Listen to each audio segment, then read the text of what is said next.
আসসালামু আলাইকুম রহমতুল্লাহ। ডাকসু নির্বাচনকে কেন্দ্র করে ইসলামের পক্ষে যে মানুষ এমনভাবে এত ওতপ্রোতভাবে জড়িয়ে পড়বে, আমি এটা কল্পনাও করতে পারি না।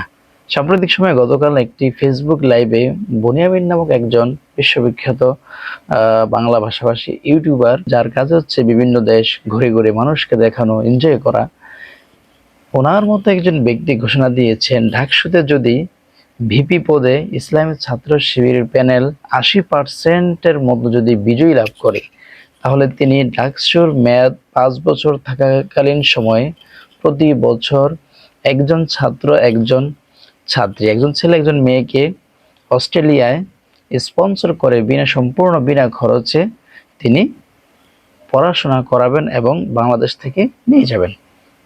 প্রিয় দর্শক, এই বিষয়টাকে আপনি কি ভাবছেন? পবিত্র কোরআনে আল্লাহ তাআলা বলছেন, ইযা জা নাসরুল্লাহি ওয়াল ফাতহ ওয়া রাআইতান নাসা ইয়াদখুলুনা ফি দীনিল্লাহি আফওয়াজা। আল্লাহ তাআলা বলছেন, হে নবী, আপনি যখন বিজয় দেখবেন, বিজয় যখন আসবে আমাদের, তখন দেখবেন দলে দলে ইসলামের পক্ষে মানুষের কিভাবে আগমন ঘটে, ইসলামে কিভাবে মানুষ প্রবেশ করে। এটা আপনার রবের এক করুণা।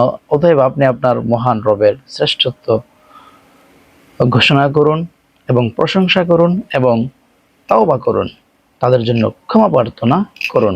নিশ্চয়ই তিনি তওবা কবুলকারী। প্রিয় দর্শক, এই ডাকসুকে কেন্দ্র করে বুনিয়ামিনের বিষয়টা নিয়ে আপনি কি মনে করছেন? এক ইসলামের পক্ষে নাকি একটি অন্য কিছু? আপনি অবশ্যই কমেন্ট বক্সে জানাবেন।